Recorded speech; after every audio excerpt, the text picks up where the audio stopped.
Alright, and we're live, and I'm your host, Nicole Gaspard. We have another great show and Nikki's Top Show podcast, and I'm gonna leave it as there, hopefully. and my returning co-host, Tom Conway, and he has his podcast.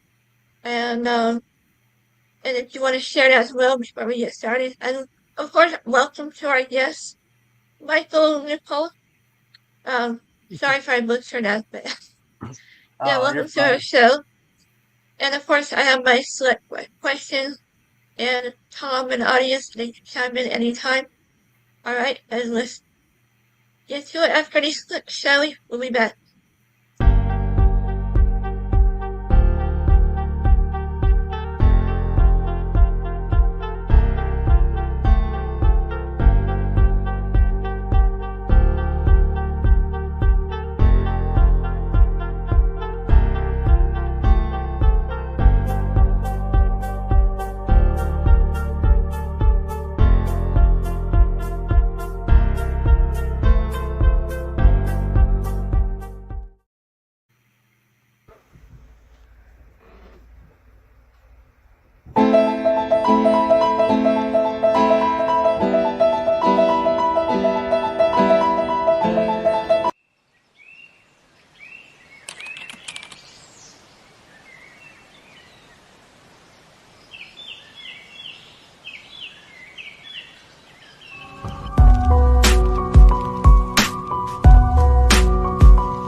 All right, and we're back. And I'm your host, Nicole Gaspard.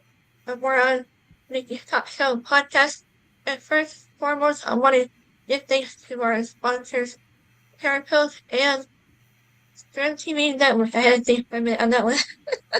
so, yeah, thank you guys. And thank you, Tom and Michael. And, yeah, of course, you have quite a bio. I mean, you've been around and traveled this thing, and you had NDEs, several NDEs, good experiences, and you have experiences since you were younger. What would you like to start first? I'm interested in all of them. Well, that's a good question. Where should we start? I'm Well, open. so I think the first experience that really gets my attention and I haven't talked about much is being in France. And this was before I was a paranormal investigator. And Uh-huh. so I was on a tour in the Cathar region of France, which is southern France. And we were staying in a row of like we would call townhomes or cottages at the base of Rennes Chateau.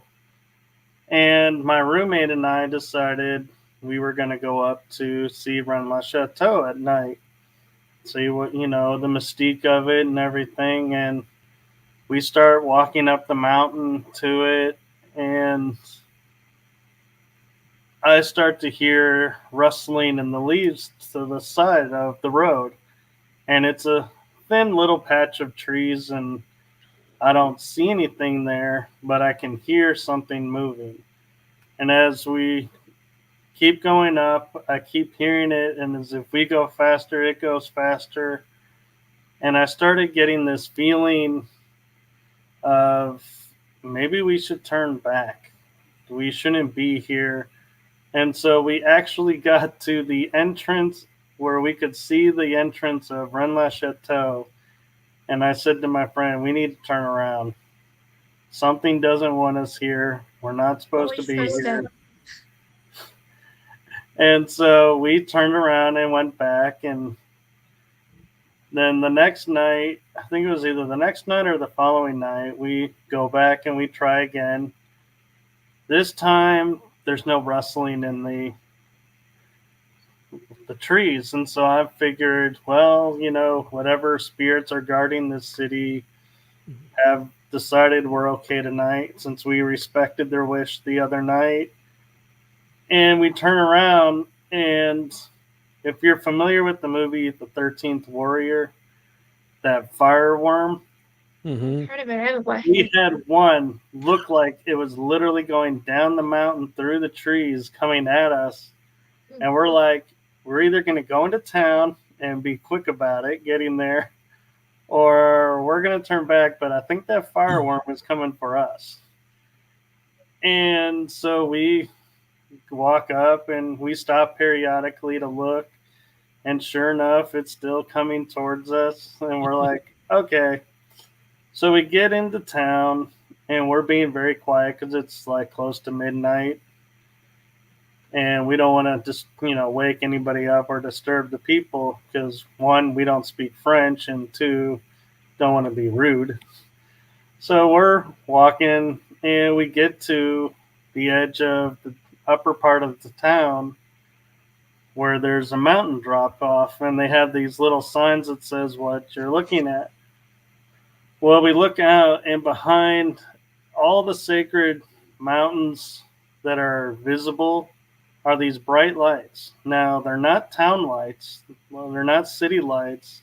It's like there's a base of operations there or something. So, could have been a UFO base for all I know, or something. But we turn around and we decide to go around the backside of the tour Magdala, and we were going to walk around, see, what's going on. And my roommate hears something and I don't hear it. And he goes, I'm going to go check it out. I'm like, go for it. I take like 3 steps and this lady in white starts floating across the pathway in front of me. Ooh. And she looks at me and disappears into the tour. And just as she disappeared, my friend pops up behind me and says, it was nothing.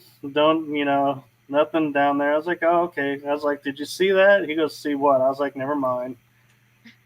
And so we start walking, and there's these 2 red eyes that look like eyes looking right at us from a hedge at the end of the path. And we look at each other and go, you see that, right? And they're like, yeah.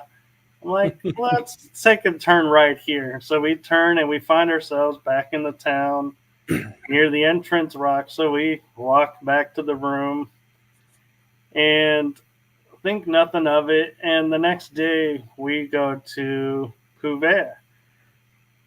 On this placard sign of Cahue is this sign about the lady in white and how she's an omen of death. And I was like, I just saw a lady in white last night. Mm. Am I marked for death? And so I was like, I tell nobody about this. And it was, and I, went through the whole tour with this in the back of my mind going, what's this going to happen? What's going to happen? I'm not telling anybody.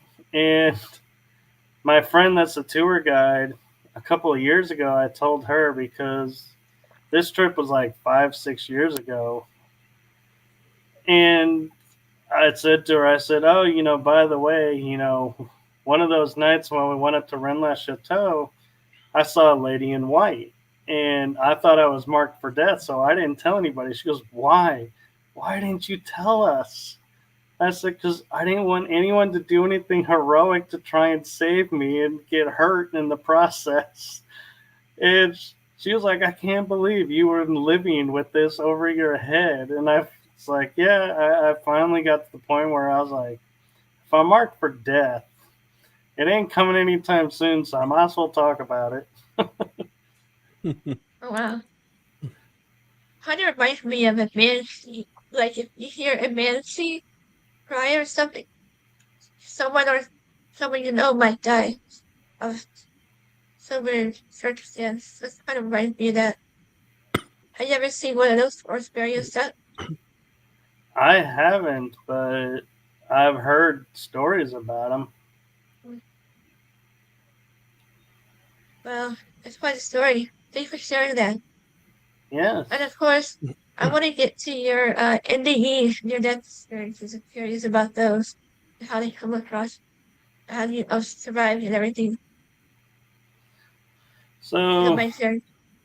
oh, sure. The one that I share the most because it's the most vivid and detailed is so to set the stage is I rarely get sick and my body is naturally warm, so it's like my body temperature actually is around like 100 is normal for me.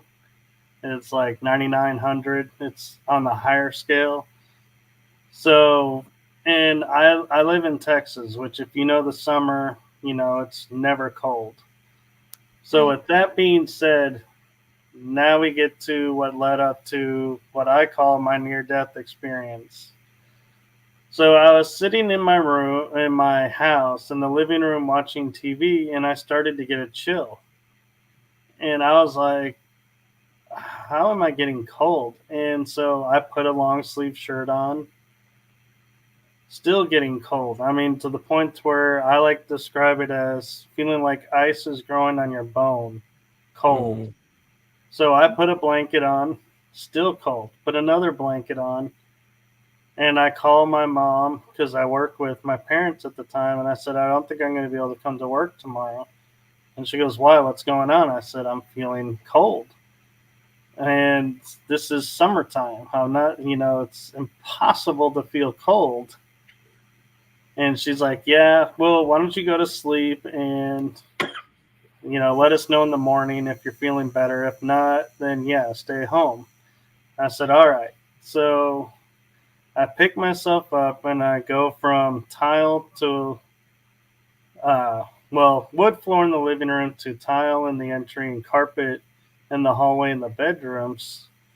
And there's a reason I bring that up is I turn and I get through my doorway into my bedroom, and sitting there in the center under the window is a four-post full wood bed, meaning totally made out of wood, Mm-hmm. heavy, sturdy. Well, I look, and next thing I know, I'm on the ground, and I I feel my chin, and my chin has a really sore spot, and I'm like, "What's going on? Why does my chin hurt?" Mm-hmm.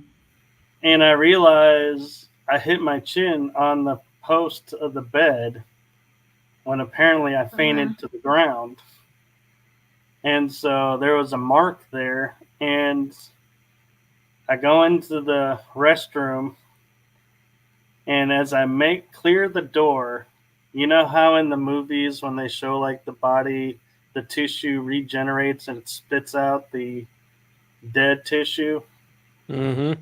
I had that experience. All of a sudden, it Wow. just out. And I sat there and cleaned it all up, and I realized as I was cleaning it up, going, I don't feel cold anymore.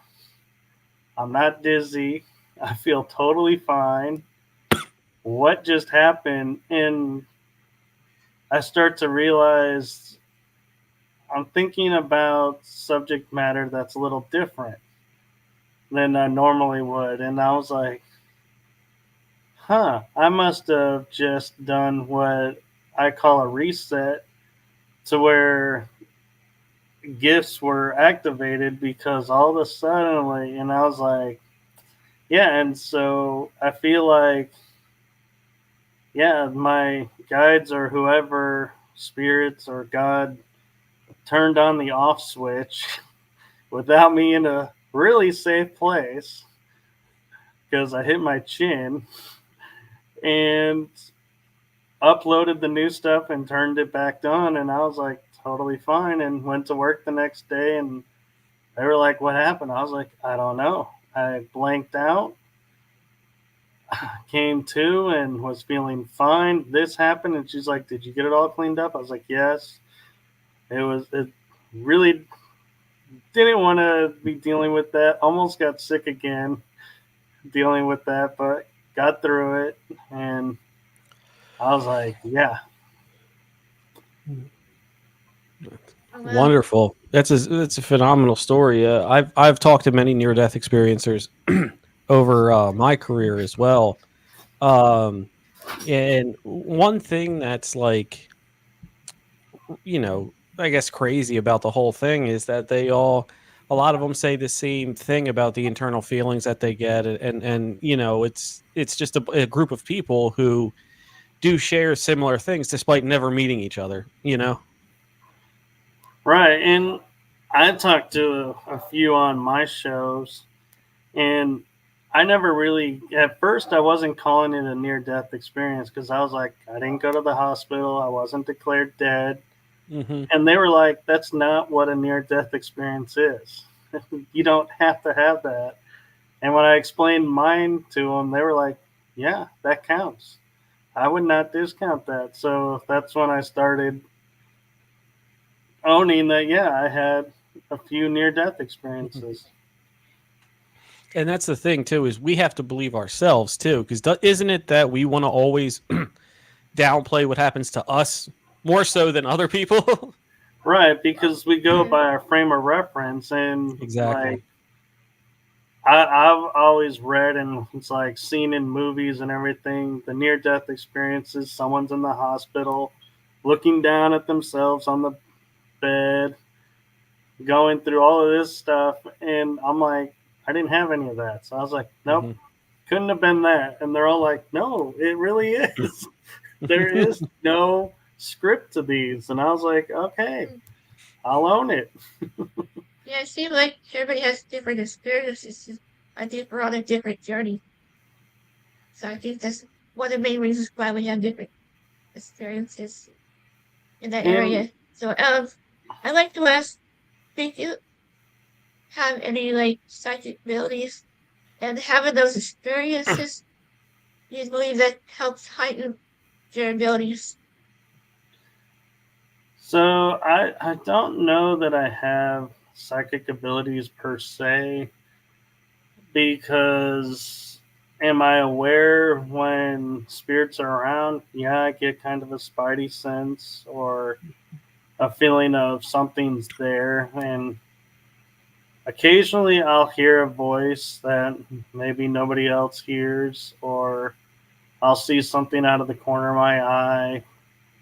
And so, but I used to channel, and so I think that leaves me open to where spirit can come through and I can hear them, but I don't know if that I wouldn't call it psychic.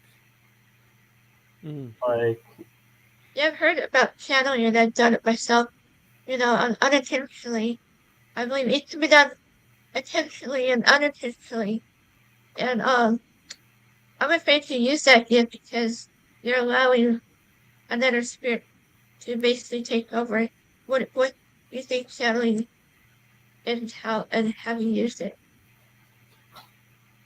you're right that in channeling, a spirit or a being does kind of, in a way, take over.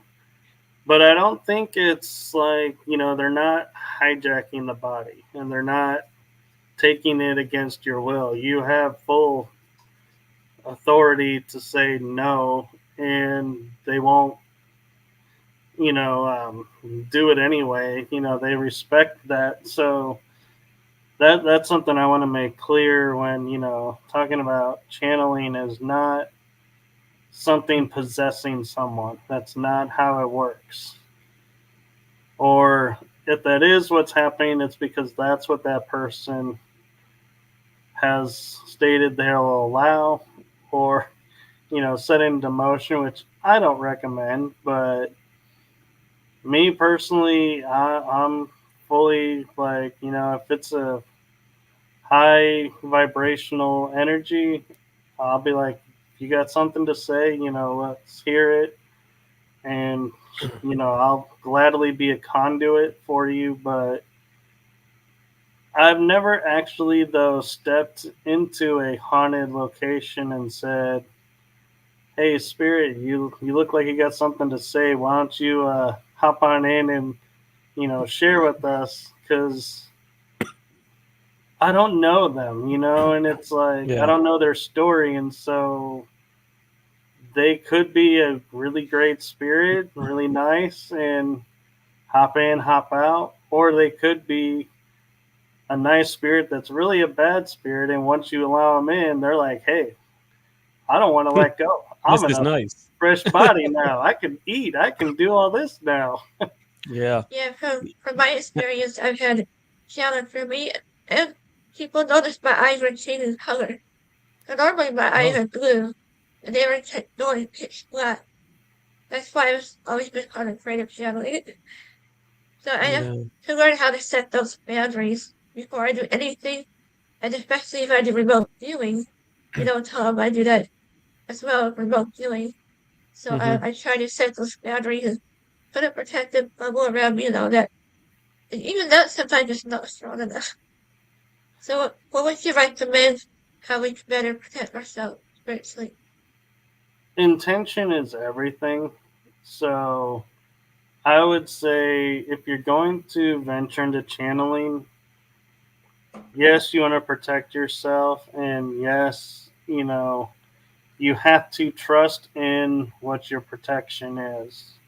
If you have Right, any doubts, don't go Yeah. into it. But what I did when I was channeling is I would say if you're of, say, in metaphysical terms, I would say if you're of the Christ consciousness or higher, then you are welcome to enter my space.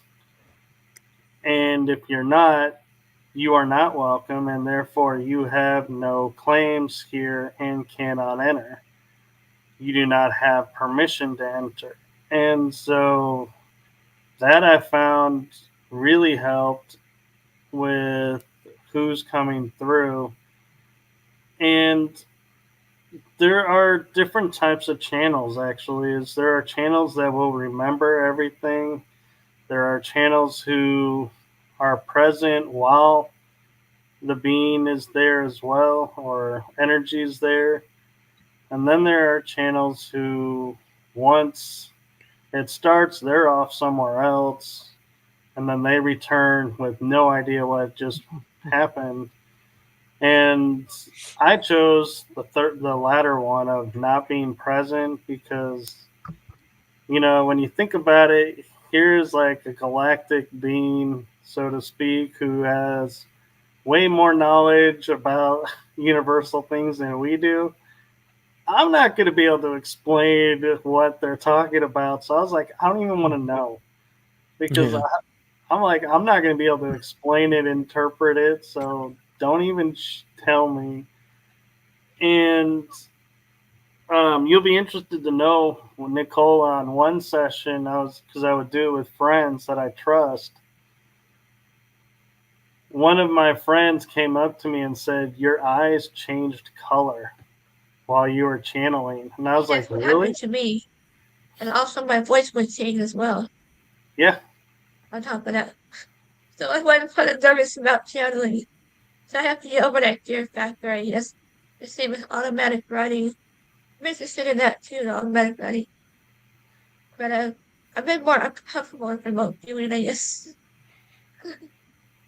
in automatic writing, I find for me personally, I don't call it automatic writing, but I'll start to write something, That's and an then old term. before I know it, like a paragraph has appeared, and everyone's like, "Where did that come from?" And I'm like, "I don't know. It just appeared."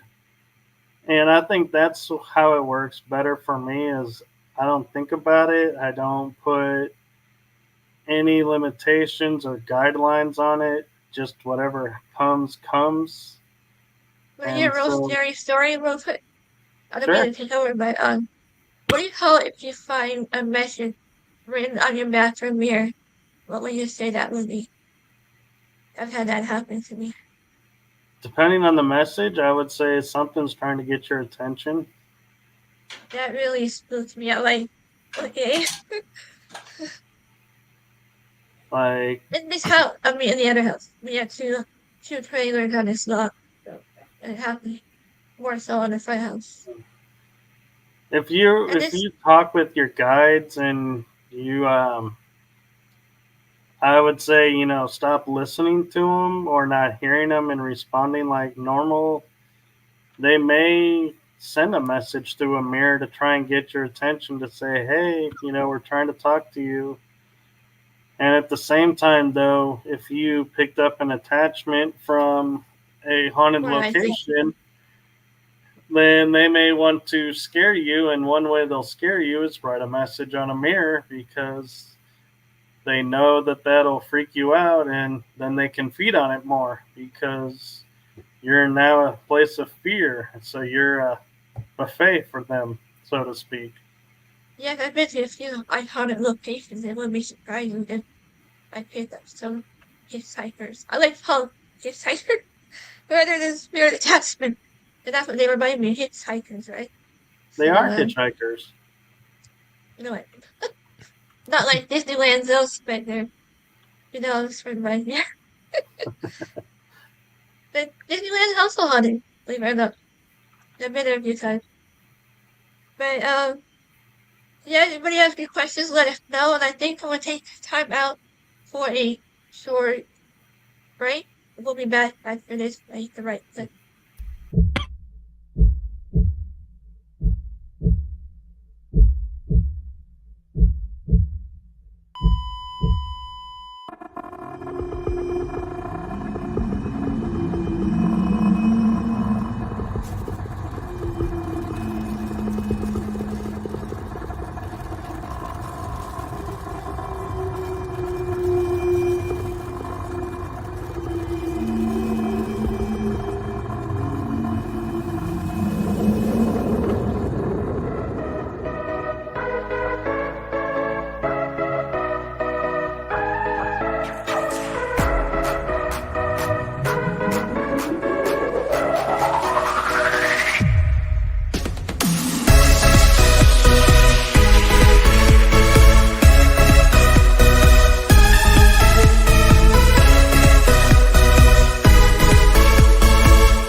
Hey, and we're back, and I'm your host, Gaspard, or Nikki, either one.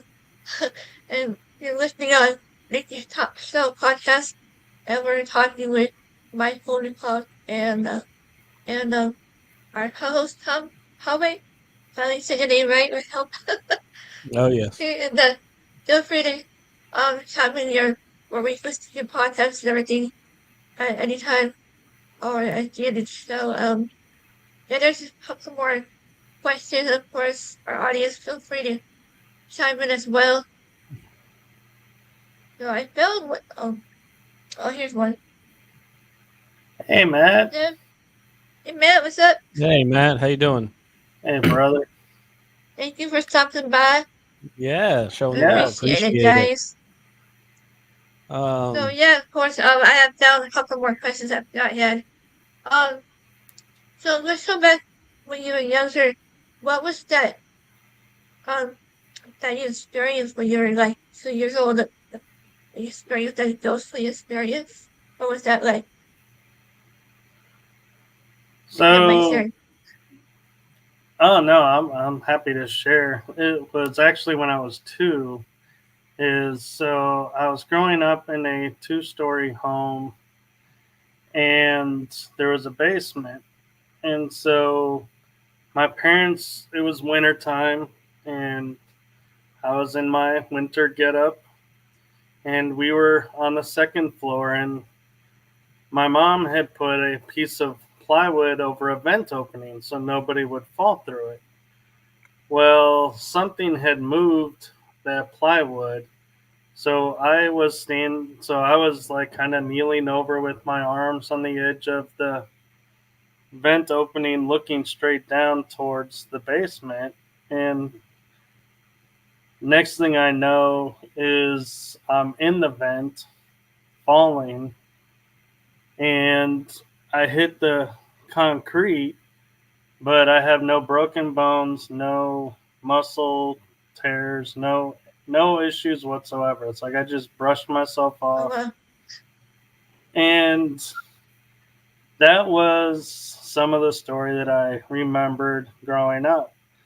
Well, I've since gotten pieces of information that made more sense out of what happened. Is a, I found out a spirit was trying to be playful with me and, quote, accidentally grabbed my arm, so I fell in the vent. And then I found out another spirit came, pulled me away from that entity, and kind of pulled me out of time. And what that means is I started to have this conversation, and you're going to love this conversation from a 2 year old. I have memory of speaking with this entity and saying, I'm not ready to leave the planet yet. I want to help humanity, and I need these gifts to be able to do it. And when it's time for these gifts to activate, I want them activated and have access to them. And then I wake up on the ground. They had set me on the ground. Now, anybody that knows going from a second story or first story to a basement in free fall mode, you're talking matter of seconds. There's no way I could have had that full conversation in those matter of seconds. So that's why I say I was pulled out of time to have that conversation. And and I'm glad you brought this one up, Nicole, because with my near-death experiences, I tied it to this occasion when I was two, saying activate the gifts. I was like, I go, guys, stop killing me to activate my gifts. There's got to be a better way to do that. you don't know. That's pretty funny. But yeah, and that's one of the things I love about being paranormal investigator and podcaster is I owe some of the story.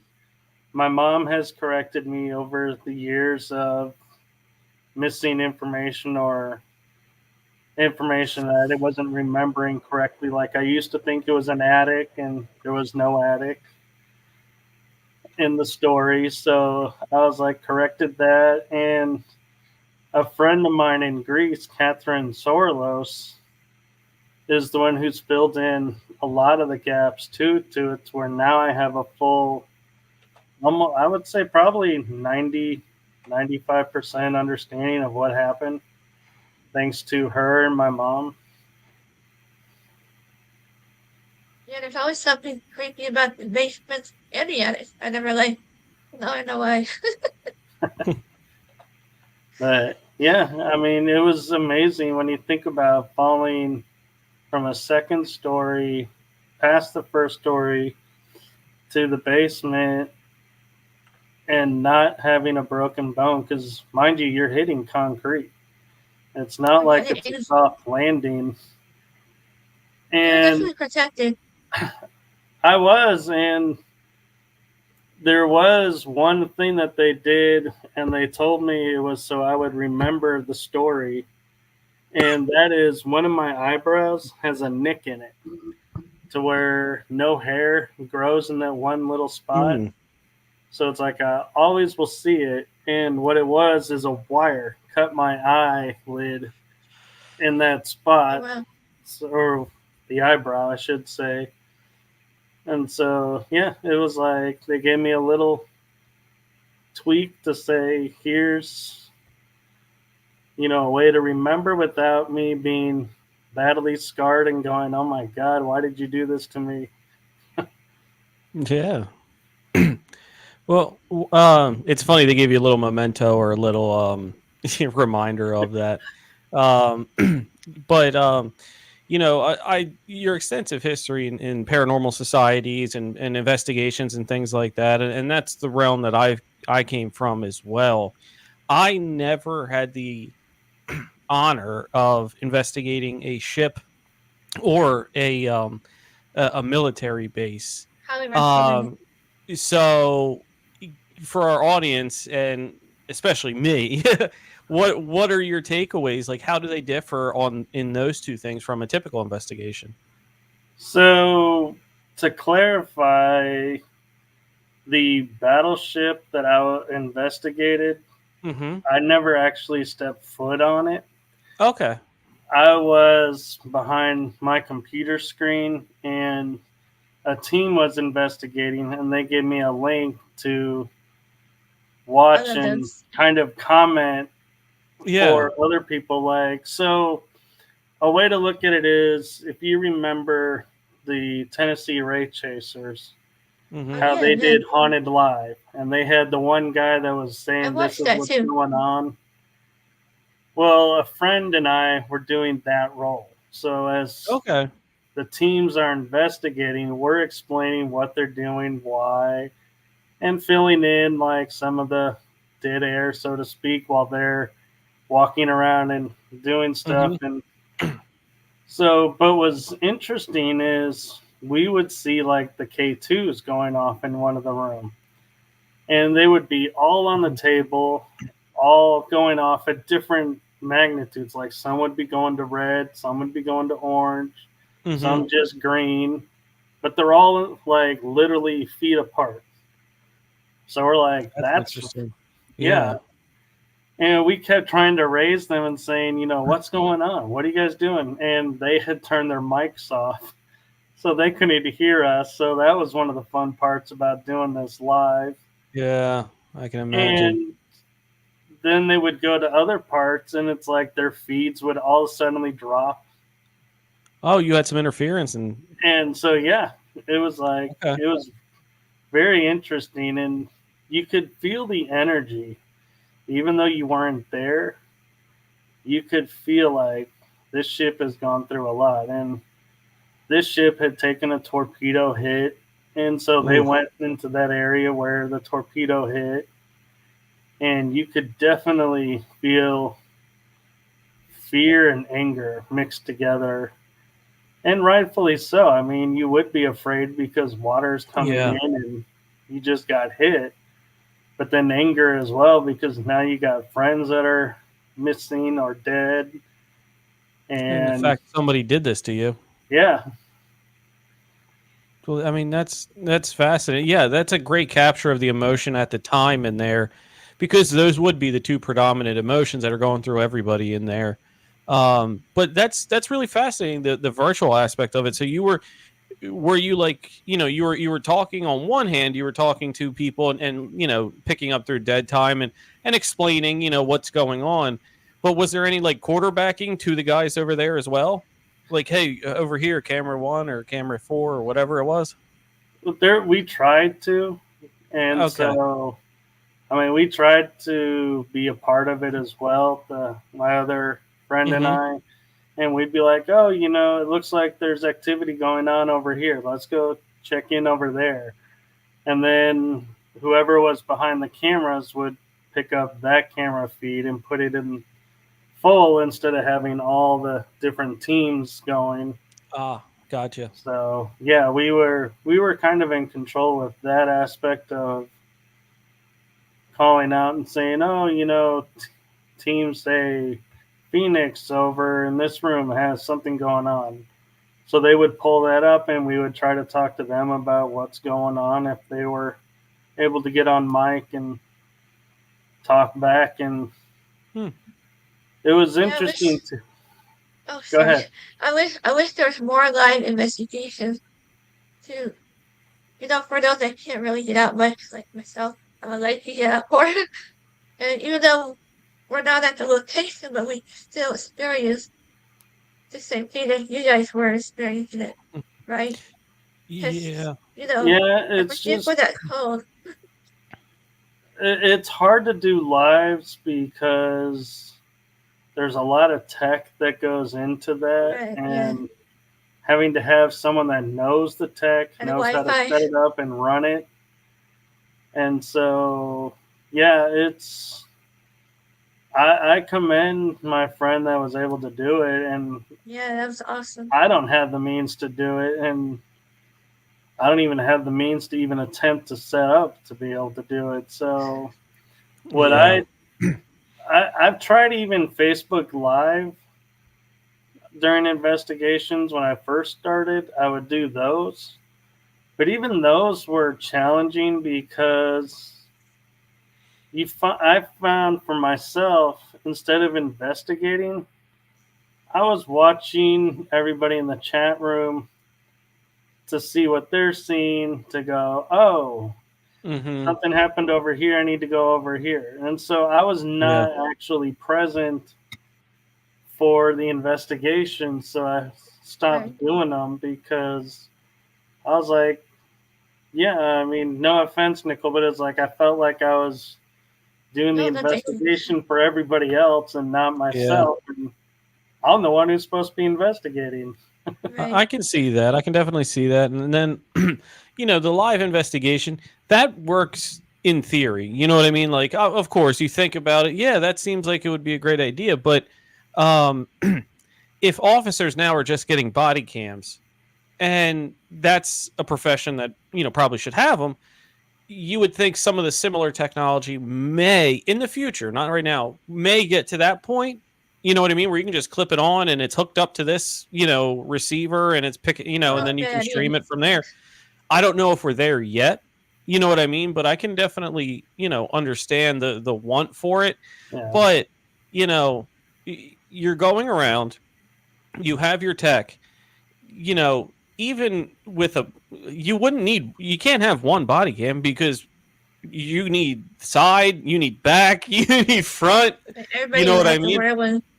And then you need all the other tech and SLS over here, or if you're carrying a K2, or you want to do an EVP session and go on there. Then you have your static ones. The bandwidth, most of these places aren't going to have internet, one, or two. If you're going to try to run it off your cellular service as a hotspot, it's going to be way too high to stream anything effectively to anybody.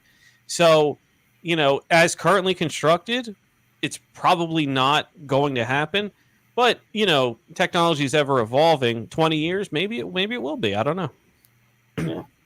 Now, with that being said, though, I do have one occurrence on a Facebook Live that totally blew my mind away I've and had a few. is multi-layered.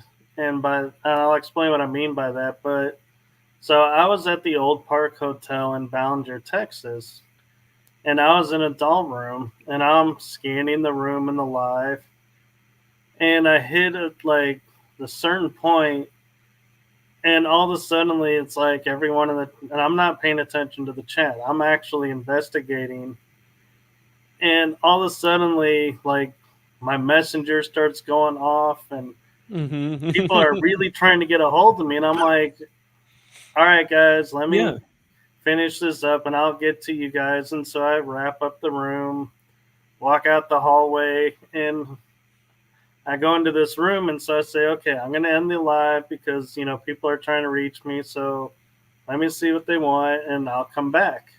Mhm. Well, it turns out during that live, a little girl had said, "Leave me alone." Oh, And they wow. heard it and were trying to get my attention that there was a Did you girl hear it? scream. I never heard it. Oh, And you wow. can see because the panning just keeps on going You didn't when stop she or nothing. said. Yeah. And so then I posted the video up and said, "Hey, check out this EVP." Well, this is where the layered effect comes in. A few months later, a guy sends me the video and says, "Hey, did you check out this cupboard area where there was like a top of a desk and then there's a bottom shelf and it was all open?" And I said, "No." He goes, "There's something there. Check it out." Well, when I zoomed in, a lady had taught me to take that little pencil highlighter deal, and if you can outline a person, you have a spirit of a person there. And so I'm going along and I'll go, Mhm. okay, this looks like the top of the head. It dips in, comes out. I'm like, there's the back kind of arched. And I start to pause like right there and I'm like, no way. And I finish and there's the legs were bent, like the knee is up to the chest. Mhm. And you could see the arms around the leg. And I was like, it looked like a kid hiding, like it was Oh, scared. And I was like, Yeah. and this appears after the Leave Me Alone EVP. And so then I was like, a few months later, I went back to look for that video and I started listening to the video and I get to a crib that's like maybe 30 seconds before the Leave Me Alone. And I hear 3 taps on my shoulder. Mhm. And I'm like, I never heard that before.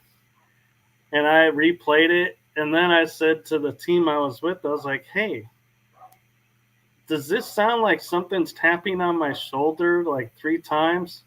And another teammate goes, yeah, I had something tap me 3 times in that room too.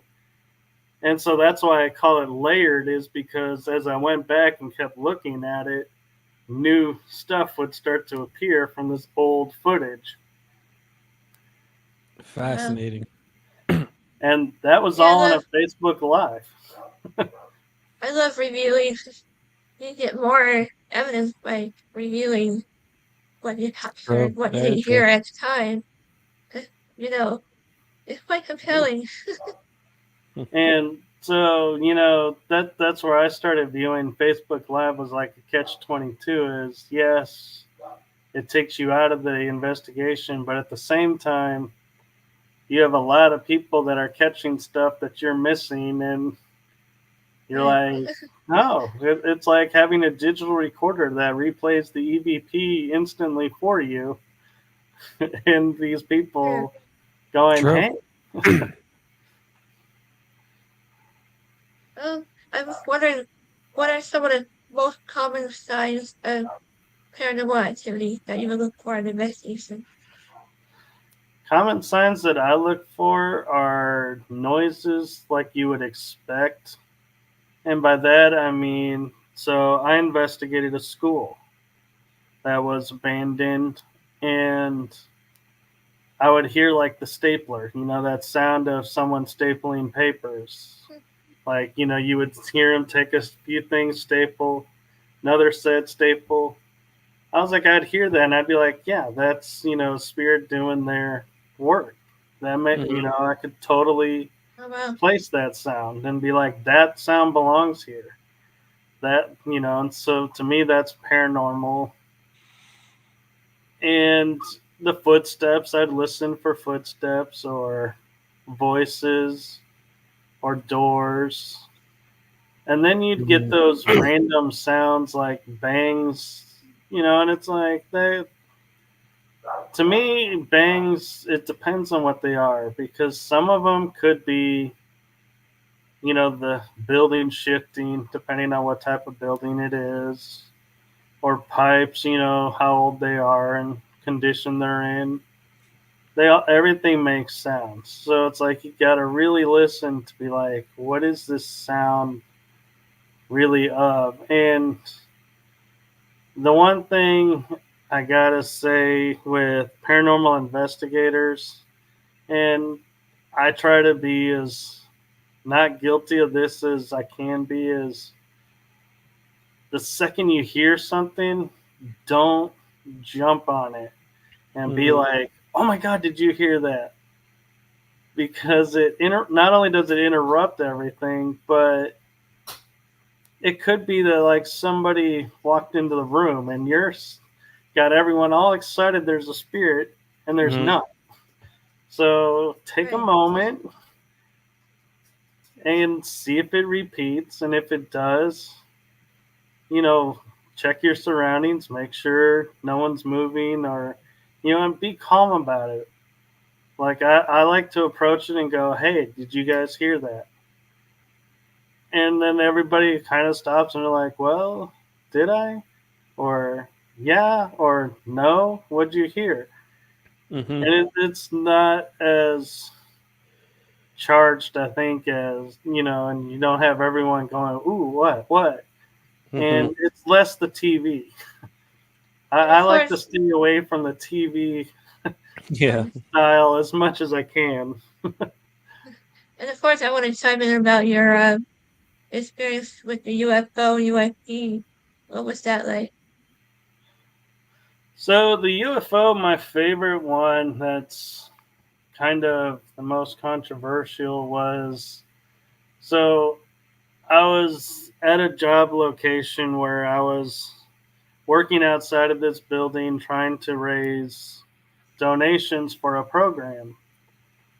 Well, there's a highway behind me and open sky above, the highway. And I looked up close to closing time and it's dark. And I see this black light. Looks like a plane, but not a plane. And so I'm like, what is that? Well, of course, I'm thinking, well, we live in the city. It's probably just a plane, going to the airport. So let's just, wrap up. We're done for the day. Let me put my gear up and check out. And as I put my gear up and I take it to my car, I look up. The object is in the exact same place. And I'm like, wait a minute. Planes don't hover. And it's not a helicopter because there's no rotating blades above it. This is silent, but maybe I just don't hear it over the traffic of the highway. And I'm like, okay, well, let me go check out. So I go inside, let them know I'm leaving. And I go back to the car.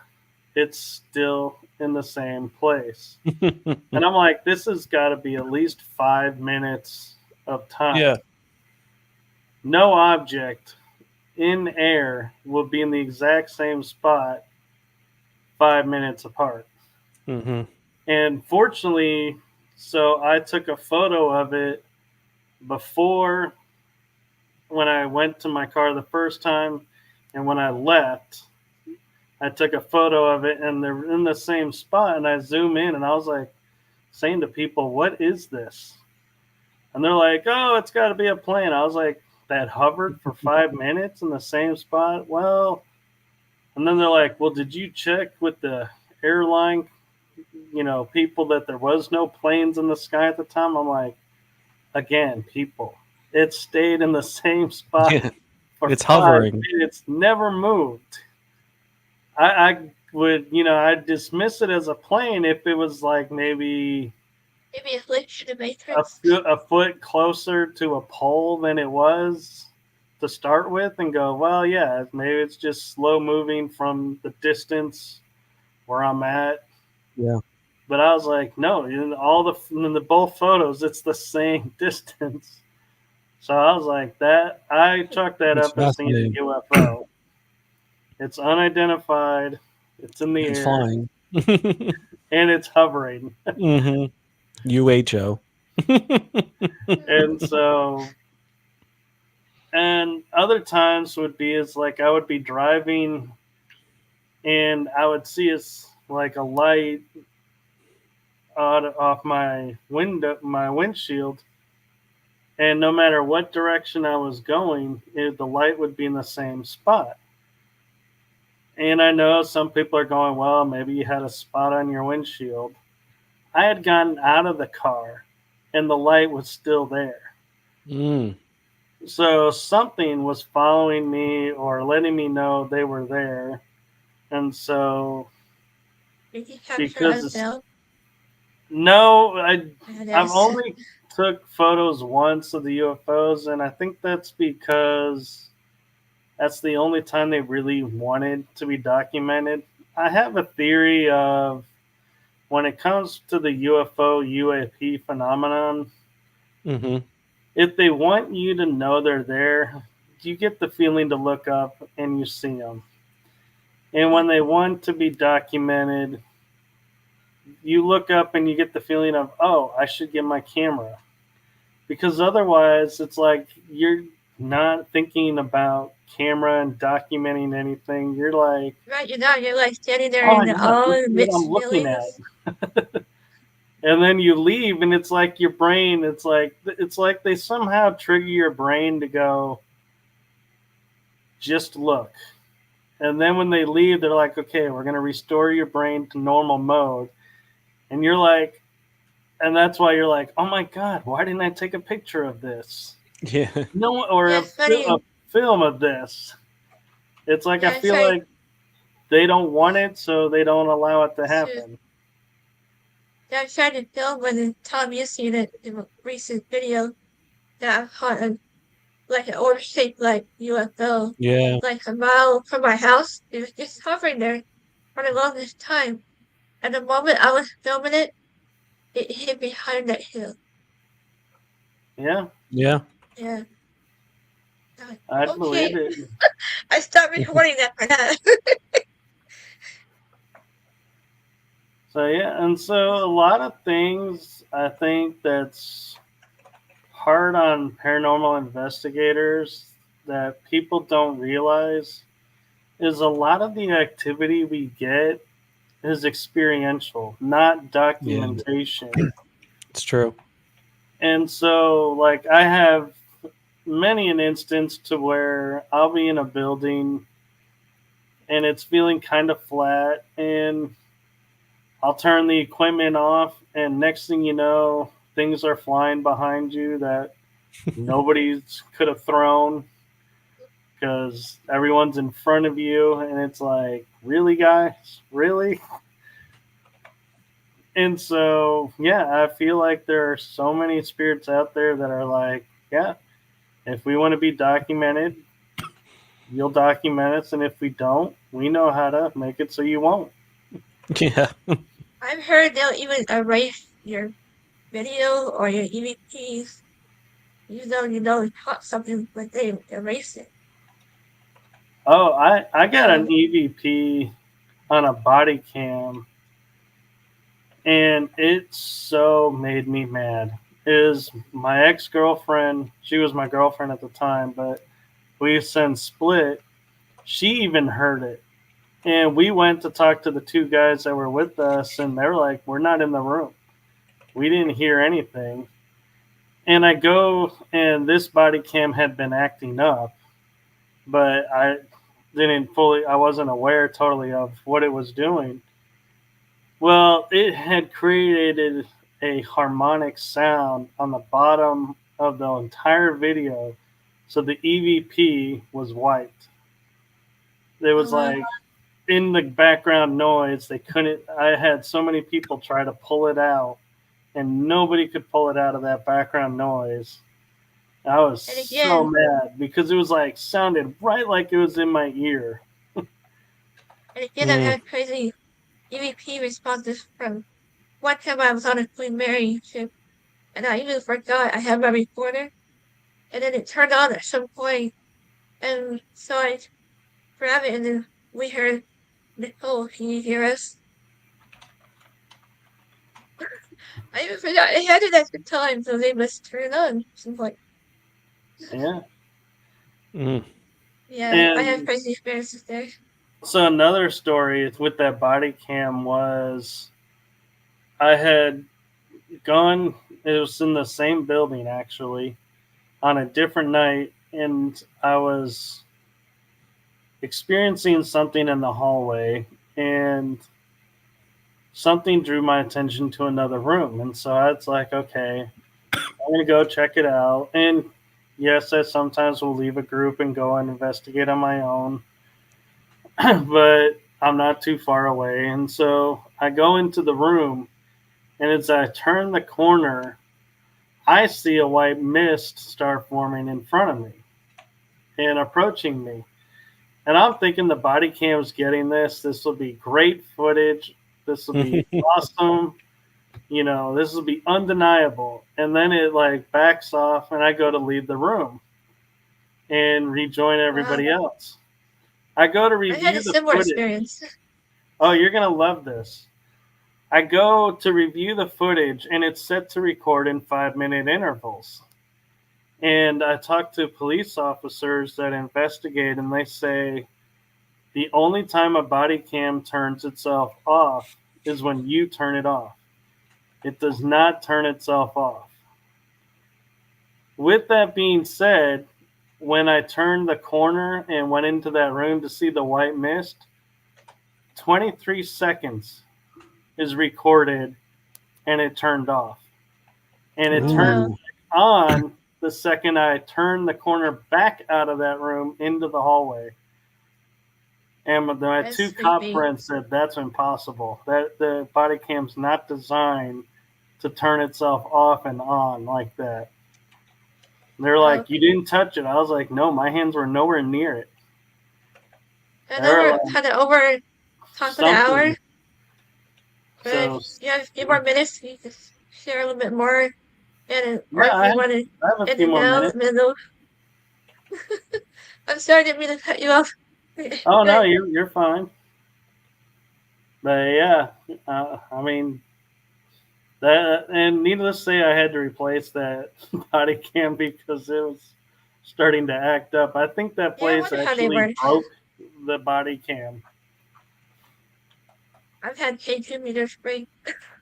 Not sure how they broke, but when I was at the open house, in Beverly Hills, I forgot the base station's like, my K2 will stop working.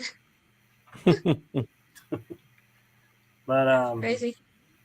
so the military base, to answer your second part of your question, you asked Tom, that is actually interesting because military bases have layered history because there was what Yes. happened before the base was there, during, and after.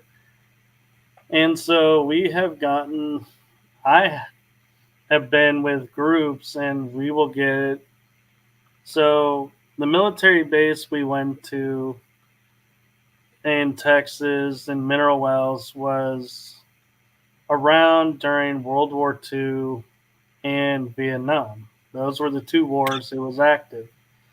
Well, prior to World War II, it was native lands pretty much, and Mhm. small town, but no military. Well, we've gotten Native American spirits there. We've gotten soldiers there. We got German POWs come through because it was a POW camp. Wow. And then we had the Vietnam War. We had pilots and their families there. And that's where it got interesting because we would have spirits of little girl or kids that would come through and adults coming through. And you wouldn't expect that on a military base. But this base was Hmm. designed for families, and it was the base where all the helicopter pilots for Vietnam were trained. And so there were accidents, of course, and so you had those accidental fatalities. And so, yeah, you get a real interesting sense of so much history in one location that all different types of spirits coming through. And if you don't know the history of your location, you could easily dismiss some of those spirits Hmm. thinking, yeah, I'm just imagining this because that's not what's here. It's supposed to be this. And that's something that, like, I don't want to know really everything that's going on at a location, but I like to know the history. So if, for example, like we had a Native American and a cavalry soldier come in, I wouldn't discount it because this is a World War II Vietnam military base. It's like, no, I know there's Native American activity, so what do they have to say? What's going on? Hmm. Yeah. So I that's don't something think important too for investigators. it is. I don't think if you have a paranormal investigator, you better have an interest in history. I think they go hand in hand. And for me, I'd rather not know much about it in the medium, but like afterwards, maybe I'll do the research. No, I do it we first. need to. We need to hold ourselves to that standard of having the research and facts behind it. And I understand, the thought process of going into something blind, but I I don't know if I could do that. I would love to learn the history about it. You know what I mean? But I understand that some people might not want to be influenced, I guess. Well, but Yeah. to me, there's a difference between going blind and knowing what's going on. And to me, going blind means, yes, I know what, cultures have been here or what people were here. I don't know what the claims are. That's the Yeah. blind part. Yeah, true. That's the true blind investigation. Hey, Metro. Knowing the claims, knowing the history, yeah, that sometimes can muddle it up because you're thinking, oh, a guy's coming in, and there's this one guy that's always here, and this has got to be him, and maybe it's not him, and you have just contaminated your entire session under the assumption it's this guy, and nothing's Yeah. gonna work because it's not that guy. Yeah, true. So yeah, so to me, when people say I want to go in blind, I'm like, do the true blind. Know Yeah. who's been there. Just don't ask yourself who what the claims are. Don't Yep. don't listen to the claims, but know the history. Assassin's Creed Valhalla is a really cool game. I will Yeah, say it's that. safe to tune in. We're running a little bit over time, so I want to ask a quick question. As always, what's on your bucket list of locations, near or abroad? So my bucket list here would be the Yuma prison. That's the one that's in the desert that's has no real security towers. That I'm like, that just seems like so interesting to see and experience what that would be like in the heat of the summer or even in the winter. I mean, geez. Hmm. And another location I think is, I don't remember where exactly what it was called, but I have a friend in New Jersey that was telling me about a location that's really active, some kind of mining location. And so I'm If like, you go that through would a be, mine, I highly recommend going through a mine because I actually did that. Finally, go through a mine out here. It's pretty cool. Mm. And I didn't know he was Mm. haunted, so I was out there. I like even better. We didn't yeah, go down and too far, but yeah, yeah, and there's some places in Colorado, and the Winchester Mansion, of course, is I've been there. just I to recommend it. experience it and try and keep my sanity as I walk around. And Make sure you have a abroad, tour guide. yeah. Now abroad, there are some places in the UK that I want to check out. The tunnels under Edinburgh. Mm-hmm. There's the Paris catacombs, Catacomb. Pavlagonia Island. Um, Isn't yeah, that the Doll Island? Where all the you lots of know, dolls go there? I have mixed feelings about the doll island because I'm That not would a creep me fan out. of dolls being haunted and vessel dolls. No, I've investigated with some vessel dolls that are I have a couple. nice and you know fun to That's investigate with, but that's be another show. Another when I'm topic. looking in the dark at hundreds of dolls everywhere, yeah, that doesn't appeal to my bucket Creepy list. factor. I don't blame you. Hey guys, where can everybody find you? So I am on Facebook as Michael Newkopf. I am on Instagram. I'm on, let's see, TikTok, YouTube, and I have a link that I believe I shared with you. It's called Linktree. And Mm-hmm. if you open that up, it's got all the links in there to find me. Nice. Tom, I where can highly everybody find you? recommend Linktree. Yeah, it's a great thing. You can find me a host of Beyond the Radar, UPRN 107.7 FM in New Orleans, 105.3 on the Gulf Coast, every Thursday from 6 p.m. Eastern to 7 p.m. Eastern. You can also find me as the co-host of Chasing Prophecy radio show, same network, 107.7 FM in New Orleans, 105.3 on the Gulf Coast, and that is 7 p.m. Eastern to 8 p.m. Eastern on Tuesdays. So those are where you can Yeah, find great me. Of course, shows. subscribe to the podcast on Spotify for past shows and archives. Yeah, great show. And thank you for having me on the Beyond Yeah, the Radar. yeah, Awesome. absolutely, anytime. So, yeah, thank you And guys yeah, for Michael, watching. obviously invite on to mine, my show as well, so you can be So, in touch if you would like to talk down south on the bayou. Sure. All right, I'd be happy to. And I have I'll go ahead and shamelessly plug my shows there you go. on, yeah, show please do so. prerogative.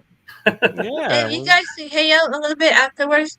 'Cause I have some creepy things that happen to me that you share. Okay. But Okay. Tuesday nights at 9 o'clock Central Time, I do The Energy That Surrounds Us. It's weekly.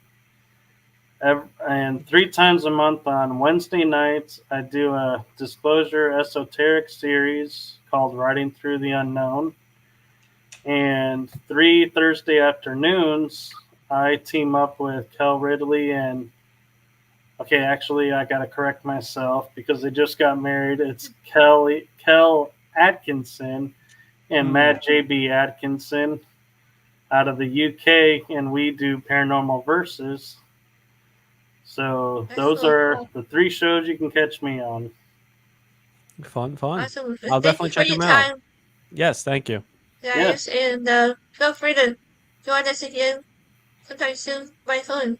Share more of your experiences. I'd be And like you happy to said, come we on. guys have time. We can chill out when it's over a little bit. But anyway, you guys have a great, safe summer. No, it's hot out there. And alright, guys. Nicole Gaspard, if I can talk, sorry. Mm. And you're watching Nikki's Talk Show podcast. And we'll be on, replays. We'll be on YouTube. We're everywhere. Spotify. I keep forgetting to mention that too sometimes. Alright, guys. Take care. Bye bye, everyone.